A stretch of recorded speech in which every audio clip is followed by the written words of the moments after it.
Hi, everybody. Mitch here. Thanks for joining me today. Some of you may have watched the video I did several months ago about recording your SPRS score. Just as a reminder, SPRS stands for the Supplier Risk Performance System, and it is the DOD's mechanism for contractors to record your CMMC score or your 80171 score, and for them to be able to, the contracting officer, to be able to look at them. So let me show you what changes have happened. I am going to share my screen to get that. So, if you log in, right, you're going to log into PIEE. You're going to go to the SPRS icon, and then you're going to go off and be over here. So the section you want to look at is your cyber reports. I'm going to pick our cage code as the cage code to do it. And you see there's a bunch of menu options here. So if we pick 80171, that's, what you're used to. And that's going to have all your existing scores. And if you want to add a new score, it's a single page. You just put in your score over here and the other information, and away you go. You're done. So that's pretty straightforward. On the other hand, one of the other things they've added here is CMMC level 3 from the DIBCAC. Remember, CMMC level 3 can only be done by the government, and CMMC level 2 from a C3PAO. Those are things that you cannot enter in there, only the C3PAO, and that's going to go through EMAS, and then it's going to filter down to SPRS.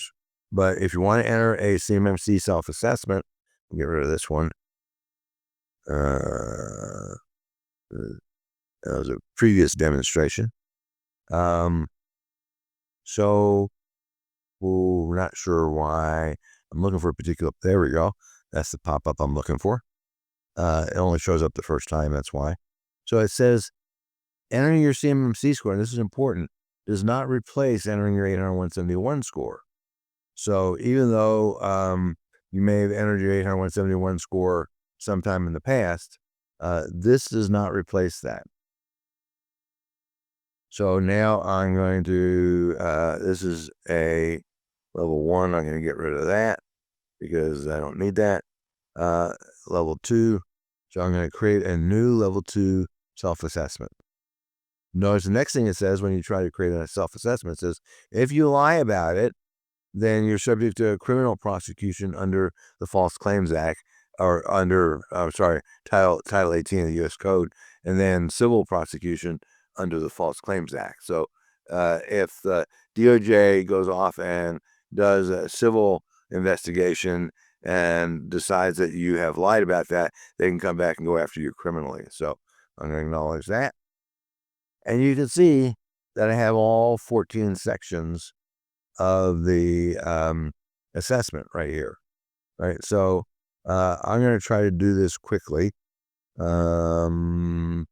So let me just start here. I'm just going to randomly answer questions.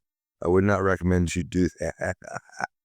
I would recommend that you answer questions correctly. Oh, I see. If I don't save and continue, it doesn't remember them. Interesting. Notice that this box turned to blue. That does not mean that you answered all of the questions yes. It just means you answered all the questions. So I am going to intentionally miss an answer here because I want to show you what that looks like. And I think I can do that pretty quickly here without even going off and going through all the sections. What I'm going to do here is I'm going to go to review. And these that are red are ones that I have not answered.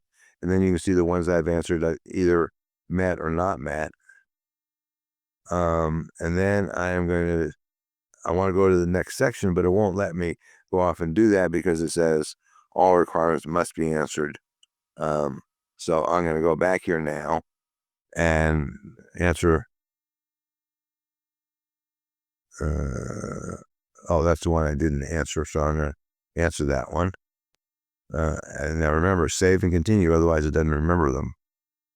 So Matt, Matt, Matt, Matt. Save and continue. I'm doing this randomly because why not? You do not have, obviously, the point here is you do not have to do these in order. That's optional.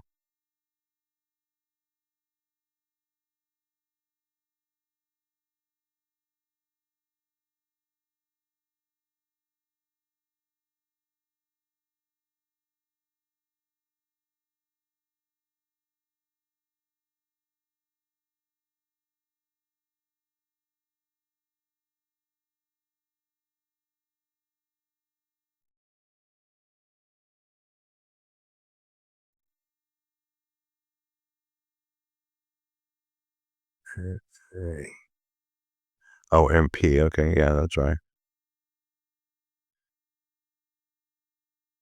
Sorry, I'm trying to do this very quickly, and that's why it's a little challenging. If I probably slowed down, it worked better. So if I go over here,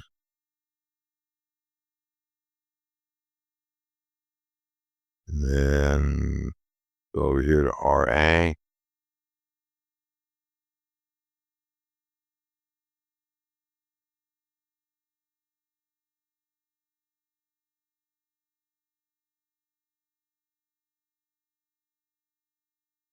I will explain that one in a second.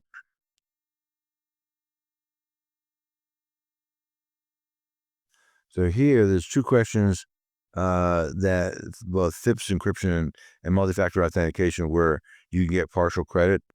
So you have to click on that open objectives button. I'm going to go off here. Again, I am just randomly answering this. If you take your 800-171 score sheet and put that on another screen, you can kind of, you can't copy and paste, but at least you can get very close to just, it's pretty easy to answer. Notice that there's no requirement here. Instant response. I'm trying to figure out why some of these are blue filled in and some of them are not, but it's not what I thought. So I'm just going to go off here, continue to enter data. This is the other one where you have partial credit. So I'm going to say partial.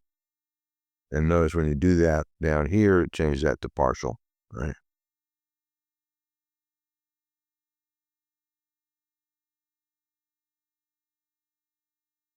SI, okay. So this is the last section.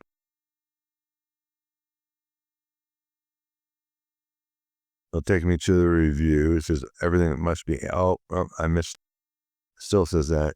I missed AC, so let me go off and do AC real quick. See, at least that navigation is pretty straightforward, which is nice.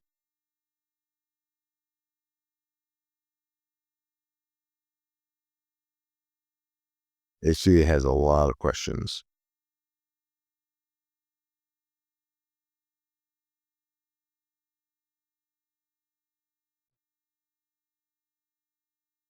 And you see which sections are not done because obviously now I don't have any red X's. I'm going to go to the review section, which, obviously a lot of these are not met in this hypothetical thing. I'm going to enter the scope, the number of employees, the cage code that this is for. Save and continue. Notice what it says here. My final score is 40. Hey, it's made up. What can I tell you? And it's saying that you don't have enough points to go off and meet its CMMC level 2 assessment. It won't even let you click to affirmation. So, this is new. This whole part of it is new. And if you're ready to go off and do your affirmation, then you should be answering pretty much everything other than maybe a couple of 1-point items, maybe. Remember, if you do, you have 180 days to get to the point where you can come back here and clean up the affirmation. But, they won't even let you enter a score if, you don't meet the requirements now. So, important to know. Now, come November 10th, which is right around the time I'm recording this, you're going to have a CMMC score for new RFPs. And actually what it's going to do, if I, let's see if I can, I don't know if this is going to work, but I'm going to try. Let's do this. Share my screen. I'm going to go back to the cyber reports. Did I do that? Do I have a 80171? I do. So if I open this one, I should have a UID right here. Okay. They're going to ask you for your UID on the RFP response. So you got to have something in there, at least an 800-171 basic at a minimum, just to respond to the RFP. So expect to see that. And, if you haven't started, you're behind the power curve. That's just what it is. You may be in a position where you're not able to respond to some RFPs because of the requirements.